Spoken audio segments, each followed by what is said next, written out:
Welcome to The Intentional Way, where literally every moment is a step towards purposeful living. I'm Bryan Hatch, here to explore the power of intention with you. Learn from our guests who embody intentionality. I'm glad you're here with me. Let's get started. Welcome everybody to another episode of The Intentional Way. I'm excited to have yet another guest that I'm just in awe of. Our next guest, his name is Phil Garrett. He is a dentist, periodontist, does a lot of cool things there, makes his living making other people hurt, pulling teeth and doing things like that. But honestly, really great one that I've heard. He hasn't pulled any of my teeth yet, so we'll see as I get older here. But just a guy that I've seen do some amazing things, work really hard and really intentionally, and really cool things that he does at home as well. So I'm excited to have him here to share his insights with us, because I think that this guy is quietly fascinating. Phil Garrett, welcome to the show. Thanks for having me. Yeah. Excited to chat with you. I do like to ask a silly question at the beginning. We've had some very interesting answers. People might look you up or might find you on LinkedIn, or they might find you somewhere. They might know you elsewhere. What's something maybe surprising that people wouldn't know about you unless they knew you a little more intimately, a little more closely? What's something they wouldn't know about you? I like to cook. I picked up some of that when I was doing some church service in Ukraine. There's a dish they have called borscht. It takes a lot of time to make, and it's got a lot of things that I don't like in it, like cabbage, beet, good stuff. And I learned how to make it, and then I thought nobody's going to like this when I come home.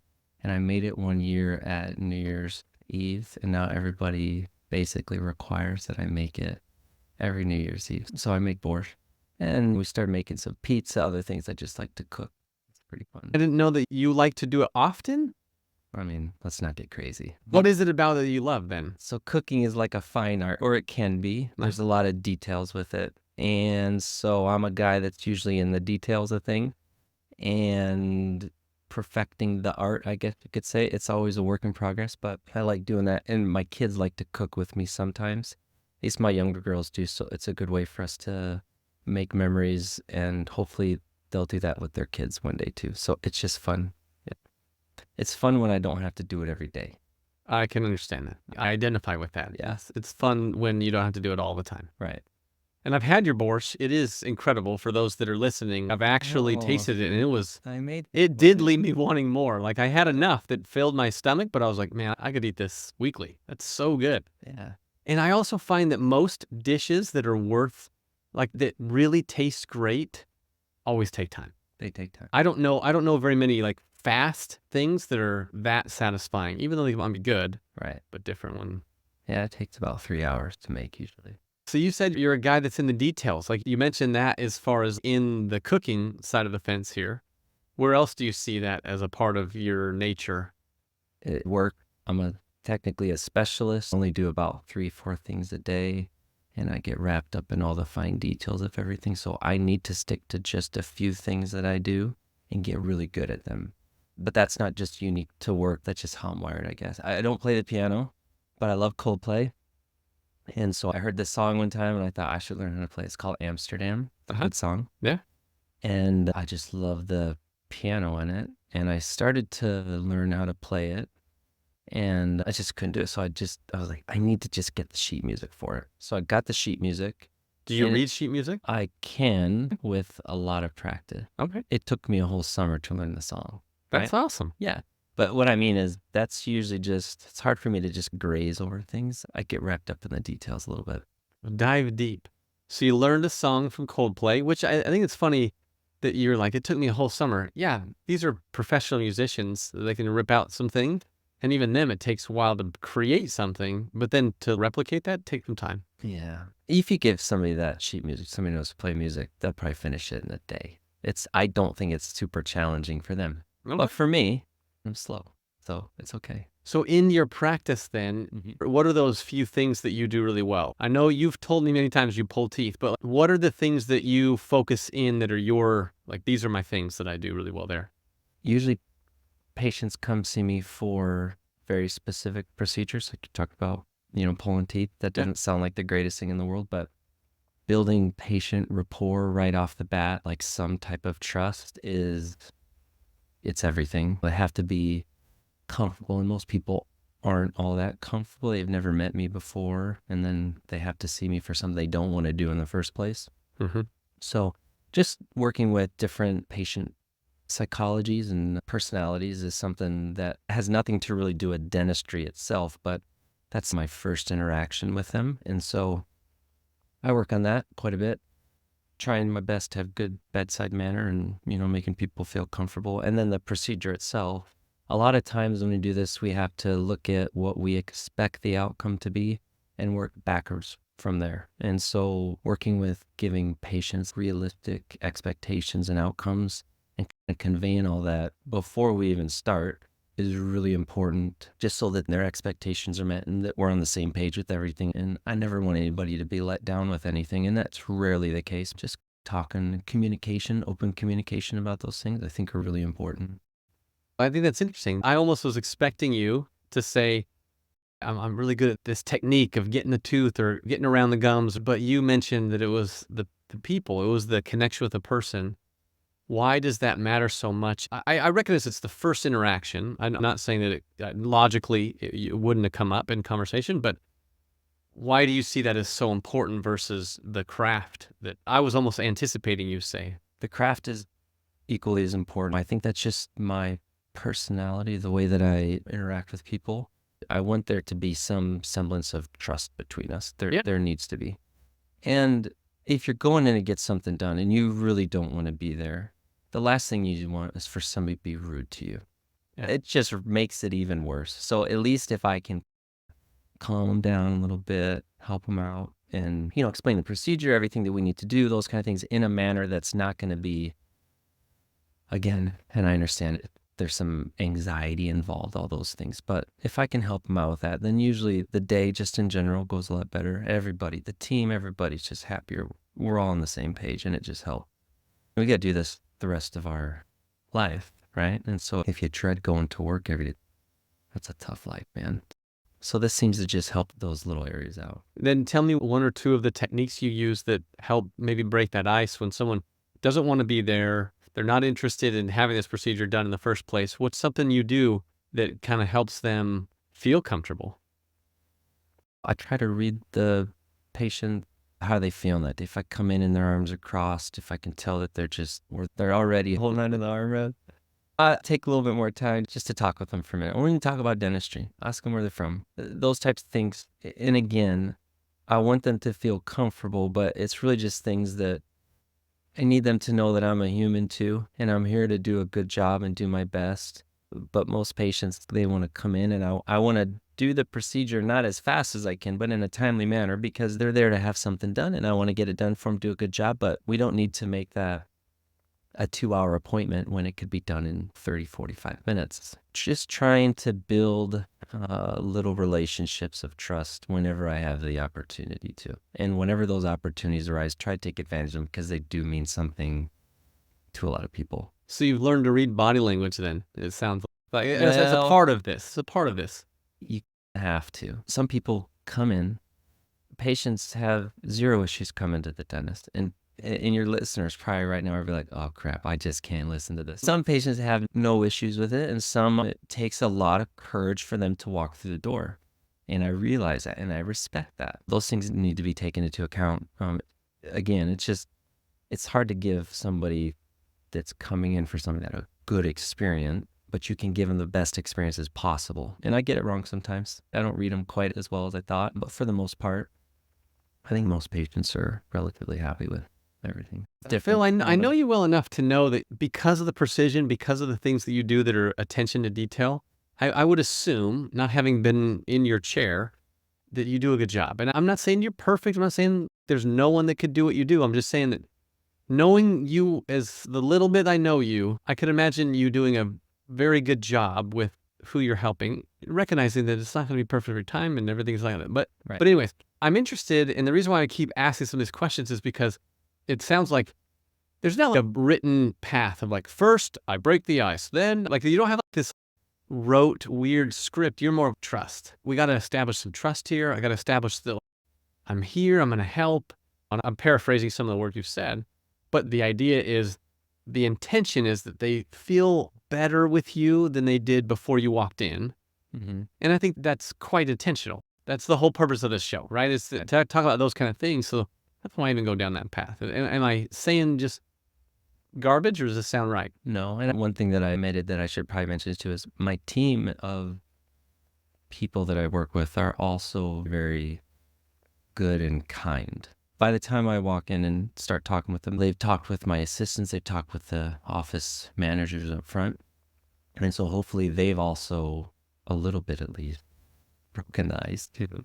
And again, everyone that I work with is very kind. If you saw them after work and you spent time with them, you'd say, you seem like a really good person. And that plays a very important role in that too. So our team just together, I think, works very well. I want to bring up something that I've seen in you, and there's so many things I want to explore with you, and I'm sure we'll get there. We've got time here. But there's one thing that I don't think I ever mentioned this to you, but if I have, it still makes me smile every time I think about it. So I've had the privilege of sitting in some meetings at church, some tight meetings where it's a small group of people talking about, in my opinion, important things, like things to help people improve their lives, be better people, follow the Savior, like good things. So I wouldn't say anything in this meeting is anything but positivity anyways. But still, sometimes life is messy. Sometimes challenges arise. And I've sat in meetings with you and I've found it fascinating. So I want you to teach us a little bit of how did you gain these muscles? I'm in these meetings and it's not just a single instance. I can think of a couple instances, but it's multiple times where an issue, do we go route A or route B on this thing? Whatever it is, seemingly simple or really important, but we go route A or route B. And I've sat there, listened to you. It's almost like you're quietly taking everything in, figuring out what could be, and then you're offering your words without being forceful. I'm going to get in the room, I'm going to say things, and it's going to skew the numbers, man. Like it's going to go either, we know what way Bryan thinks about this, whereas I feel like, not that you're not telling us what you feel, I'm just saying you do it in such a way that allows some acceptance and some creativity. It's like this form of listening that I don't experience very often in life. So what is that? Am I just crazy over here experiencing something you're like, I don't even know what you're talking about, Bryan? Or is this like, yeah, I've worked on that? Or what is that? I've had friends make similar comment. I don't know where that comes from. It's hard for me to make good educational or sound decisions without having a lot of information.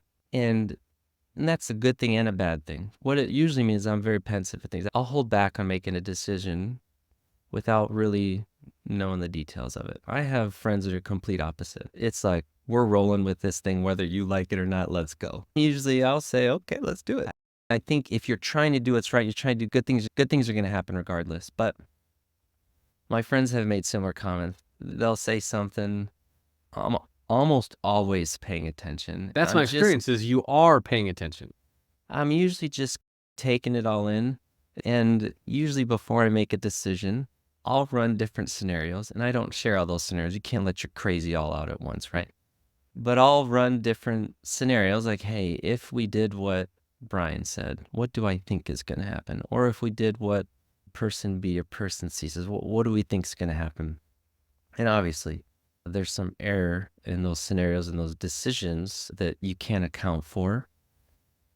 But when it comes to those types of things, I think, again, it all goes back to if you're trying to do what's right, you're trying to do your best, sometimes you just got to roll with it. And things are going to happen that you probably didn't expect would happen, but it doesn't mean that it's going to be a bad outcome. I'm not at the point where I'm like so stuck in this that I won't make a decision and then just stop everybody dead in their tracks. We're going to do something. We're going to move somehow. It's just how we going to get there. I think too, when you're working in big groups, especially like church, we don't choose who we work with. We work together, but to a certain extent, we don't pick our team. We work with a certain amount of people within very, at least here in Queen Creek, very small boundaries, and we got to figure out a way to make good things happen. And sometimes the best thing to do is just say, let's give it a shot and see what happens. And instead of being the guy that says, no, I don't think that's a good idea, we're not going to do it. We've got a lot of good people trying to do good things too.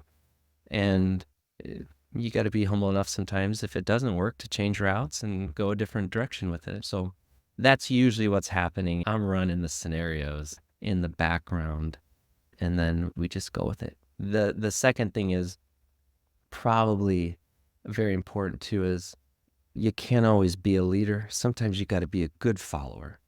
And with that, you got to support the people that you're working with. Even if you don't think it's a great way to go, sometimes there's value in maybe we figure out it's not a good way to go and we change course and you're stronger together. You got a better relationship because of it.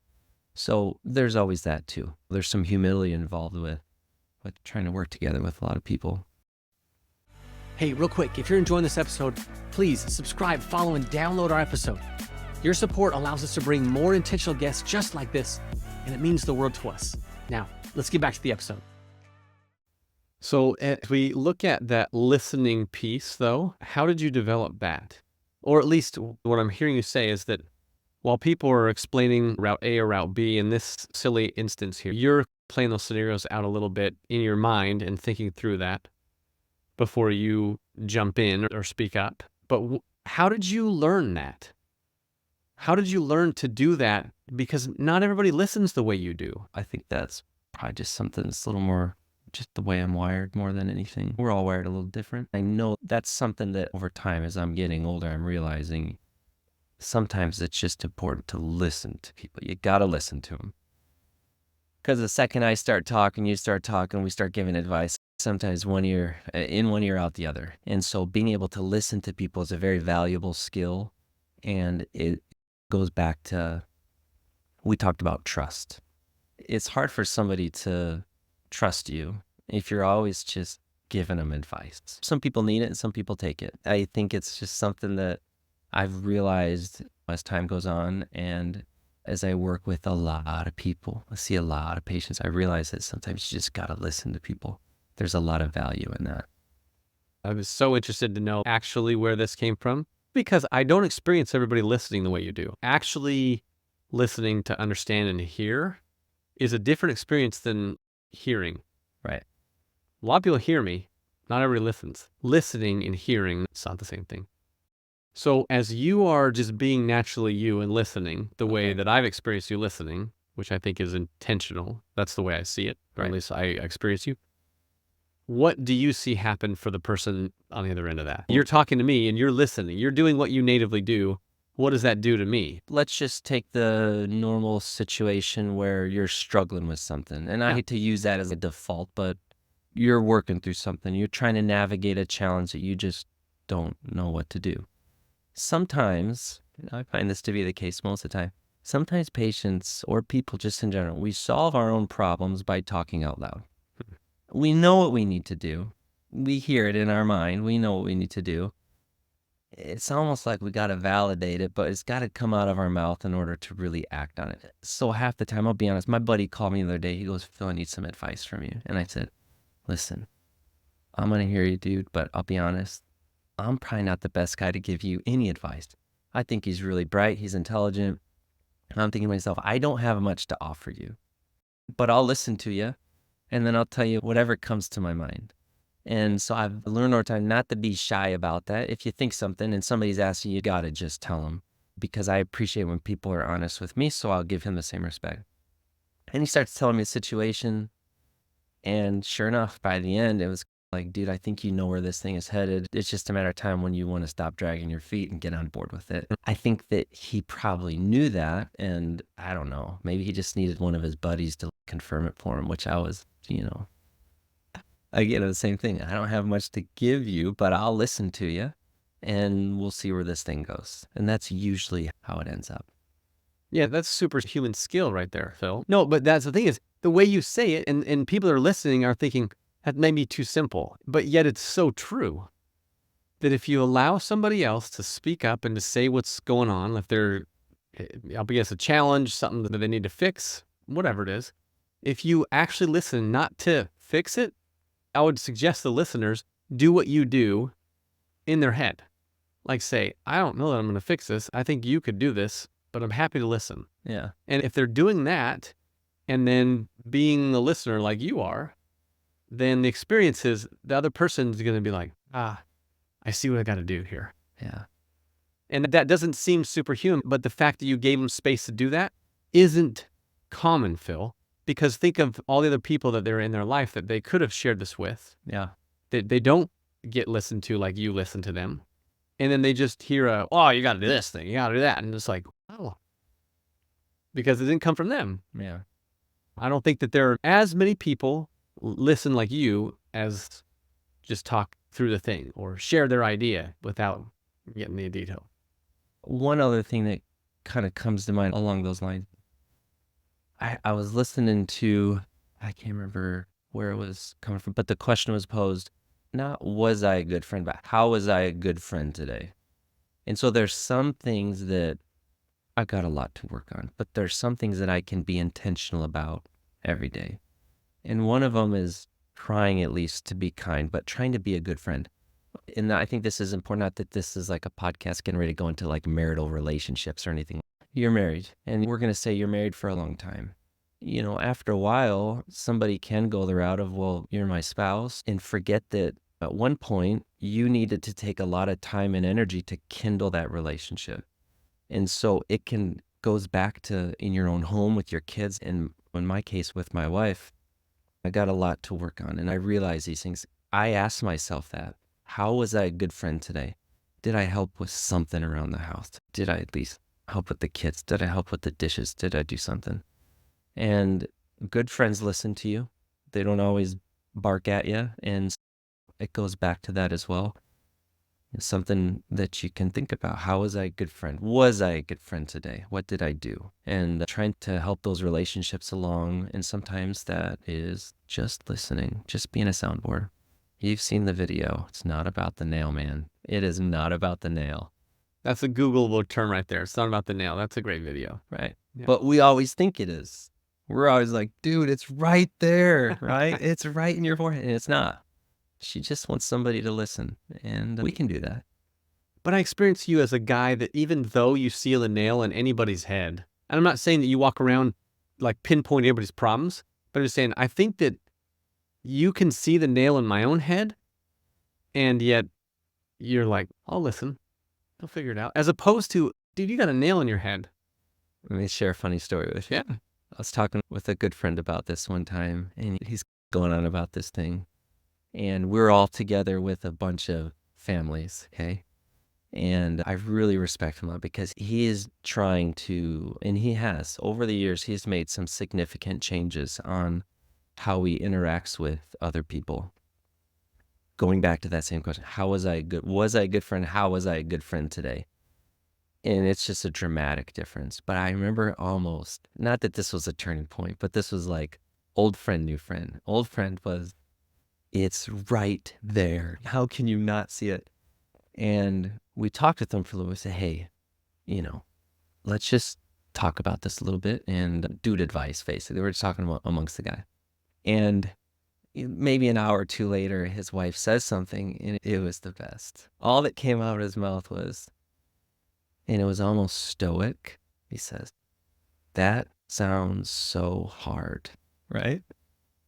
And she just stopped, looked at him for a minute, like, yes, my man, you nailed it. And it was almost like it was hard for him to say, but he said it, and it took her by surprise. And it was like this moment where, oh my God, there's a little bit of, do you see what I mean? Yeah. And so anyways, those things can change, and they do change. But again, it takes a lot of time. It takes a lot of work. I love it. A lot can be said. And I think that the transition I'm going to make from marital relationships and being a friend and seeing how we were a friend or how we served that relationship that day is a useful piece. And I want to take that into what I know and love about you is this fire to be on the edge. I'm interested, when was that fire lit? And I do want to ask the question first. It's a simple one. How many Ironmans and or triathlons have you completed to date of we're airing this episode? I don't know. I know I've done 3 full Ironman. 3 full Ironmans. I can remember all those in pretty heavy detail. And your last one you completed in 10 hours. Just over 10 hours, yeah. Crazy. Yeah. So cool. That was fun. Not to downplay anything else. I usually used half Ironmans or half triathlons. keep me moving along, working real hard towards the full. So I don't want to downplay the difficulty of those. They're still very difficult. Yeah, But I'm not either. I'm just fascinated with the fact that you've done multiple. I've done quite a few of those. Michigan, Oceanside, Arizona, just several along the way. When did you begin this journey on even if the halves, it's fine. When did you start doing these triathlons and Ironmans? I'll give you a short version. My neighbor moved in across the street, and he had an Ironman sticker on the back of his car. And we had just moved from Texas. And when we were living in Texas, we lived there for a long time. I was going to school, just graduate studies and professional studies for 7 years. And that whole time I had a pretty close-knit group of friends, and we were very diligent and committed to, not every day, but probably 5 days a week, 5 in the morning, getting after it, okay? When I moved here to Arizona, I lost that group, and just like anything, I want to be consistent with it, but it helps to have friends to suffer with a little bit. And I saw that sticker on the back of his car, and I knew exactly what that was. I was like, oh, this dude's a real deal. I had an uncle growing up. His name was Uncle Chuck, and we would go to the family cabin, and it was on a lake. So this is in northern Michigan. And it was just this running joke. Like, Uncle Chuck would just dive off the dock, jump in the water, and swim somewhere out in the lake. We wouldn't see him. It's like, hopefully Uncle Chuck didn't die. And then about 30, 40 minutes later, he just swims back to the dock like no big deal, got out of the water and did his thing. And so he would go on these big open water swims. And so I had an idea because he did triathlons, and I was aware of that. And so when I saw that sticker, I was like, okay, I think eventually this guy's going to be my friend. Hopefully he doesn't think I'm weird. I say we need to go train together. So that's where it all started. We went on a bike ride. This was like the defining moment, though. He had an extra bike, and I like bikes up until that point. I've never really ridden them seriously. And he's like, do you want to go on a bike ride? I said, absolutely, I want to go on a bike ride. Let's go right now, okay? So we jump on the bikes, and then we head over to this. Over here in Arizona, there's a little wash, about 5-mile strip. It's just a couple miles, the path, 5 miles one way, 5 miles back. And so we ride over to it. We ride the first 5 miles, and I'm not feeling gassed, but I'm not feeling great. I've never really, maybe up to that point, maybe rode 10 miles. I don't know. And that was all when I was a little kid, too. So we turn around, so there's 5 miles left, and he's like, hey, Phil, we're going to go 5 miles. At the last mile, I really want you to hoof it. I remember those words exactly. I want you to hoof it. And the deal is when somebody's riding behind you, you know if they're working or not because you can hear their tires spinning. You hear the clicking noise, their hub. And I said, all right, yeah, why would we wait till mile 1? Let's just start moving right now. Whatever I got, I'm going to just give this last 5 miles it because I'm going home after this. And I started riding, and mile 1, I don't feel very well. Mile 2, feel a little bit worse. Mile 3, I start to feel a little lightheaded, but I can hear his hub clicking behind me. And so I know that he's not even pedaling. And so this bothers me. So I keep pedaling harder and harder and harder. And by the time I got to mile 4, I just had to wave him by. And I got off my bike and I just vomited. Okay. And I haven't done that since high school. But I knew in that moment, I was like, this is exactly where I need to be. We got to work on this a little bit. And so he pushed me to a point that I was very uncomfortable at, obviously. And I think that was a defining moment. I wasn't comfortable. I wasn't good at it. And there's plenty to work on. But it's certainly come a long way since that time. And so unfortunately, that's a sad story. He still makes fun of me about that. Remember that time he threw up? Yeah, that was a good day. It's still impressive to me because I know before he moved in, I worked out with you maybe twice. I'm going to call it once, but the workouts I've had with you were like, I need a month to recover from the 2-hour or 1-hour workout with you. So I'm saying that for listeners to understand that you didn't begin the journey I did ask the question, where'd you begin the triathlon journey? But you didn't begin the workout journey that day. You had been hustling for a long time because you love pain. I know that because I've done exercises with you and I felt like I was going to die in the middle of it. And then I needed literally 7 days to recover for it. And you're like, you want to go tomorrow? I'm like, no, man, I can't move at all. So I think that's cool that you've found a passion in this side? Not to get too personal, but I'll tell you this, just as I think some people could probably relate to this. When I was growing up, my parents divorced at a very young age. I was 4 years old, and trying to keep relationships with your mother and your father while they're battling through things, it made it difficult as a kid, obviously, to try and figure those relationships out. Now, luckily, and I'm thankful for this, and I still think about this to this day, we all turn to different things to cope with or deal with stress. Yeah. And for me, this was all in, again, when I say thankful for it, you have no idea. There's never been any real desire to alcohol, drugs, all those types of things. It's just, I have always been able to take out all aggression and stress, either in the gym or out on the track or doing this. This is still how I battle my own demons. I got to go out early in the morning and do these things. And I turn to this as not a coping mechanism because I'm very happy. I have a wonderful family. I have a lot to be thankful for. But there's still those things that we go through, stresses of life, financial problems, all those things. And we need to figure out a way to cope with them.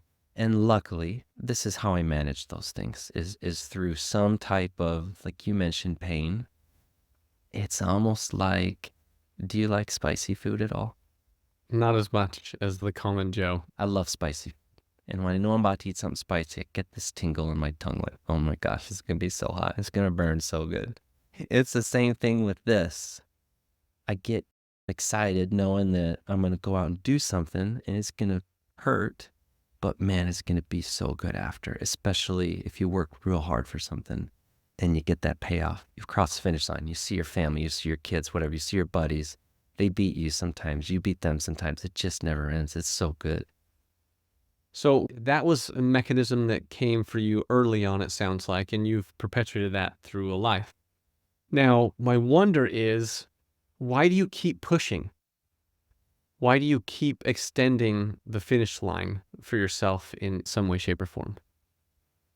Well, this goes back to, you remember talking about listening? I run scenarios. I'm both subjective and objective in my workouts. And right now there's some things that I'm working on for this year specifically.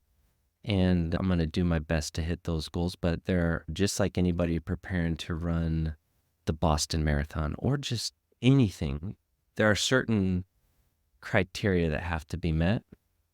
And so when you lift weights, you're getting stronger because you track it and you can lift more. And then eventually you plateau.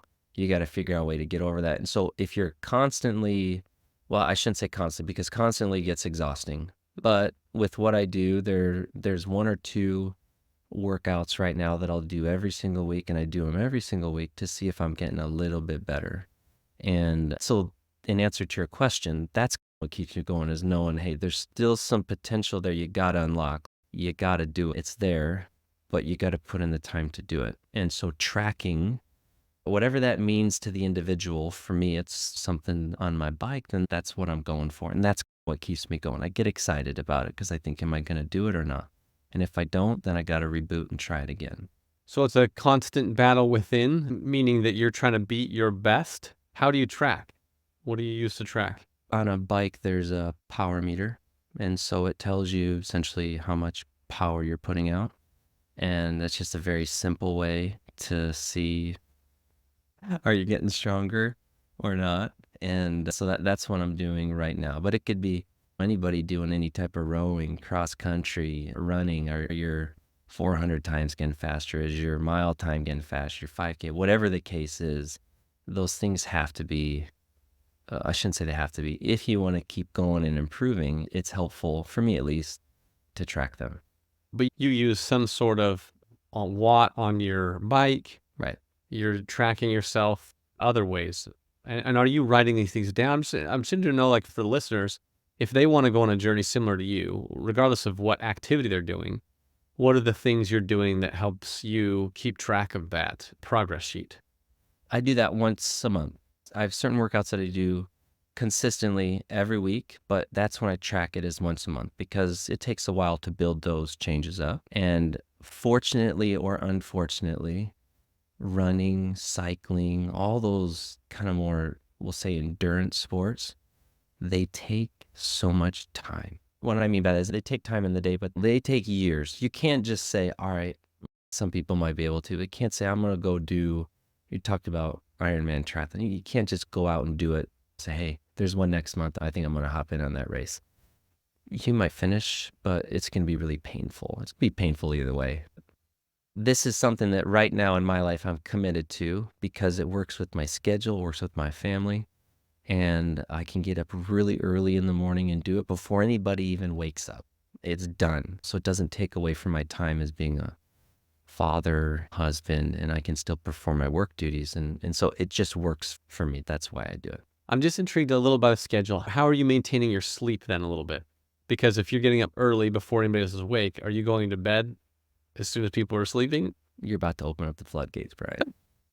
Just as drinking water and maintaining some type of healthy diet, sleep is almost, this is the way I think about sleep is like free medicine in recovery. And so when we talk about being intentional, I am intentional about sleeping. Here's why this can be difficult, because there's so many distractions. Social media, that endless scrolling, it just goes on forever. If you want to get good sleep, just put your phone down and probably go to bed at a reasonable hour. You'd be surprised how much more sleep you can get. There's a lot of things that distract you during the day, but I know that usually around 9 to 9:30, I'm going to pretty much be getting ready to go to bed. And then that way, if I wake up at 5, I've gotten 7.5 hours of sleep. And if I can do that, I will sacrifice time working out for sure to get a reasonable amount of sleep. Because there was a time when I didn't do that, and I said, doesn't matter. I'm getting up at 4:45. I'm going to hit the road at 5. And by the end of the week sometimes, because there's so much stress involved with work, family, working out's not my job. It's just something I enjoy doing. It's a hobby. My responsibilities are my family and work and church and all those. And this thing comes in number 4. So making sure that you are well rested takes discipline, and it's hard to do. But I know that I have to do that, and I'm willing to make those sacrifices. I love that you just said, like, this is number 4. That, to me, tells me that you have done the work to know what is number 1, 2, 3, and 4. So thanks for answering the question about sleep, but we got so much more to understand that the sleep matters in recovery, Right. and you're willing to sacrifice other things. But it sounds like you're willing to sacrifice even number 4 priority for the other ones. Oh, yeah. If I've been able to figure out, fortunately, over the years, my faith, my family, and work, there's no question those are always going to be at the top.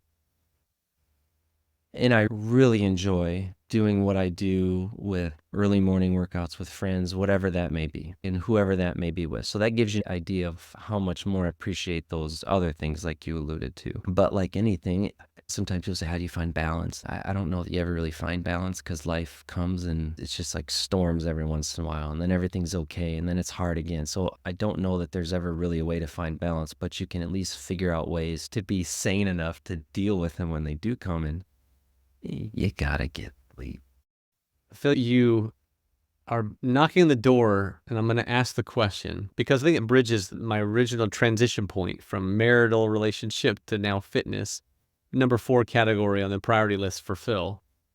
When you focused on number 4, because it feels like to me you focus on number 4 in a healthy way, but you do focus on number 4. It's not like a distant 4. It's right there in the pack.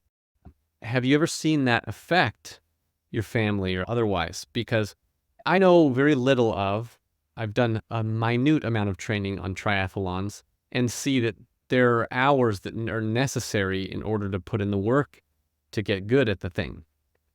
Have you ever seen number 4 priority being fitness and health and what you're doing on exercise? Have you ever seen that affect the other categories in a way that maybe you didn't want? Certainly there's been times when we talk about just the way we're wired. I feel some guilt when I'm away from my kids and my family when I know I could and should be at home. Luckily, I can say that I've made it a priority to rarely let that happen. My wife is wonderful, and she supports me in this. We both make sacrifices, but I wouldn't say to the point where she's going to be home all day with the children so that I can go out and play, essentially. Because even though this is a workout. It's play. This is fun time. So I don't want to say negotiated, but we've talked about this because I don't ever want my kids to grow up saying, boy, I missed my dad. He was always training me. Because at the end of the day, those things, whether I did a 12-hour race or a 20-hour race, it doesn't make a difference to anybody else out there really except for me. I don't let those things really affect my family. And I'm able to accomplish that because I usually get up really early, and because I do have one day where my wife and I have just agreed that it's going to be like my longer day. And so on that day, though, I still get up. Like today was that day. I still got up at 4:40, and we went and did a nice long bike ride. I came back, and there's no contention between my wife, anything like that, because we know that's the day. Other than that, I get up real early and I do an hour before I go to work. And again, by the time I get home, everybody's still sleeping. So it doesn't really affect it. And so I still make it a priority to be with the family and be with the kid and not let this training really ever take its toll on them. I don't want it to. It's not worth it. What a great lesson you've shared with us in the fact that, as you've described it with your wife, that you've set up boundaries or set up some type of an arrangement that works for everybody. Recognizing there are sacrifices that are going to be made here and there, certainly, race days and things like that, where I'm going to be all day biking 112 miles, running a marathon, swimming 2 miles. It's cool, like just little things, the good stuff. But the lesson that you've taught us is setting up something that works so that there's at least clarity. I experienced your wife as an amazing person as well, but it's not like she's, where are you? What are you doing? No, we know that I'm going to be out here this time, and you've not said any of those things. I'm just extrapolating a little bit of what you taught us in the fact that you've set up parameters that say this is how it's going to work. And everybody that's involved, family being what we're talking about here, at least understands like this is how it's working. And I'm sure that you're open to being flexible or whatever, but that's how it is. And on those same lines, I need to make sure that I am staying true to my end of the bargain too. Trust me, there's days when I look around Arizona, I picture a little different. I see these mountains now and I go, man, I just want to go climb these mountains. But I get one day a week to do that, and I make the most of that day. And then I do my very best, and it's rarely that I ever go back on that. I'm there when they need to, or I'm at work when I need to be. I look forward to that day when I have a longer day, and it keeps it exciting. You have no idea. I'm pretty pumped to go do that. I'm thinking about it a day or two before, ready to go. And then so that keeps it exciting. And I think that works, at least in my family and with my marriage. That's the way that we orchestrate things. I have some buddies who are completely different. They don't like to get up early, and they don't. And when they get off work while their kids are still at school maybe, or whatever the case is, they'll bring their bike with them to work, and they'll just go right after work, come home, everybody's there for dinner. You know what I mean? It's just a different dynamic, but it works. And I think it's because there's good communication between them and their wives to make that possible. You bring up one other subject that I think is really important in intentionality is doing what you say you're going to do, being your word. Is there any thoughts that you have around that? Recognizing that that's a little bit of a tangent from what we've been talking about, but you brought it up. Like you say, I have to maintain my part of the bargain. And in life and intentionality, that's a required piece. If you can't count on me to do what I told you I'm going to do, we walk on eggshells at that point. My wife's wonderful, but I know when I've told that line, and I know not to do that. It's not good. I can't expect, if she's got something going on, and I respect that. She has things that she likes to do too, and so I try to support her in those things. And if it was constantly going over, well, we run that scenario. What happens if I do this? Like, what'll be the outcome? It's going to cause a little bit of disagreement in the home. Could it be avoided if I would just do what I said I would do? Yes. Okay, then let's go with that one. You see what I mean? It's like the same thing. I'm just saying it out loud, and it just makes a little bit more sense. And that's probably, at least in my home, that's the best way to keep a marriage happy and still feel like you're doing a good job with your kids and everything too. Yeah. I'm continuing on the path that we've been on. I recognize there's so many things we could talk about, but how many workouts have you missed outside of maybe something came up and you couldn't sleep your 7 hours or whatever? How many workouts do you think that if you said you're going to work out, how many have you missed? At this point, it's a habit. So there are things that I really like to do and things that I don't like to do but should do. I'm getting older, man. I got to stretch out, and I hate stretching out. So there's a good physical therapist here that I went to last year, and I saw him for a long time while I was getting ready for that Ironman, mostly because running's really hard on my body. I love it. It's just, it feels so good, but it's really hard on my body. So he would take me through workouts, stretches, things like that. And so even on days when I have everything planned out for probably the next month, exactly what I'm going to do. But again, life throws curveballs sometimes. Late day at work, a lot of stress. Come home, maybe things didn't go the way you wanted to with the family that day. You get to bed late, you don't sleep well. There are always things that you can do that don't require heavy exertion, things like that we probably should do that are actually really nice and relaxing. I mean, I'll just throw it out there. Sometimes yoga is a good thing. It relaxes your mind, and it's really good for just in general flexibility. We're getting a little stiffer as we get older, you know what I mean? So those things are good. But to answer your question, it's 6 days. Don't work out on Sundays, but it's 6 days pretty much every week. So you don't miss. I do something. And that's what I'm saying about being your word. And that's really why I'm even going down this path, Phil, is while it's a habit now, it wasn't at some point. And so you had to muster that. But I think anytime that we can say we're going to do something and do it, we win. There's actual substance to it. There is something that changes our chemistry, our body, our like spirituality, whatever you want to look at it, whatever lens. I'm not a scientist over here, but there is something that changes when we say we're going to do something and we do it. And even the most important are those silent ones that no one else knows about, like that. I'm going to get up at 5 a.m. and do this thing. Maybe your spouse knows, or maybe somebody else knows, but if you got up at 5:30, it wouldn't change that. And again, maybe because of sleep that you did. But when we do what we say we're going to do, it actually changes us. I agree. What's your experience? How has that changed you? One thing that is important along this, like I said, I have a wonderful wife who supports me, and I do my best to support her. I have kids who support me, and I try to support them. You got to get a good group of friends because you hold each other accountable. There have absolutely been some days where I probably wouldn't have gotten up had I not said, yes, I've committed to something with them. And so I definitely keep those throughout the week a little bit because I'm human too. I'm going to get tired. And having a good group of friends who, I'll give you an example. I have friends who ride way faster than me, way faster. I have no business being with them, but I like to ride with them because you ride with people that are faster, you typically get a little faster. I ride with people that are probably on the same level as me, and we have a good time, and we make memories when we do these things too. And I have some people that are just getting into this, and so I'm trying to pay it forward by spending a little bit of time with them too, doing those things on a day-to-day basis. You got to find the right group of people, and you hold each other accountable. Nobody wants to be the guy that doesn't show up. I don't. If I'm saying going to be there, I'm going to do my best to try and be there, and I don't want to send a text earlier in the morning, hey guys, not going to make it because I'm just tired. Trust me, I'm tired. Accountability, another really important thing. But again, it just goes back to what you say you're going to do. Right. If you say you're going to do something, whether that's commitment to yourself or somebody else, that's really impactful. Phil, what else? We've talked about several topics that, for me, have been very valuable, very good lessons learned from you today. What else on your mind? What else do you want to share with the listeners out there that are thinking about trying to be intentional, want to do like Phil, want to be the Phil way? What's on your mind? What are the things that we've not covered that you're like, man, we should say something about this? The expectations were very high with that last comment. So I'll just say maybe this. We all have people that we enjoy spending time with. And two things that have been very helpful is I love doing this stuff, and I want to share those things with people that I love. So I take my boys out and I do these things with them. And one of the best experiences I had, Arizona's flat.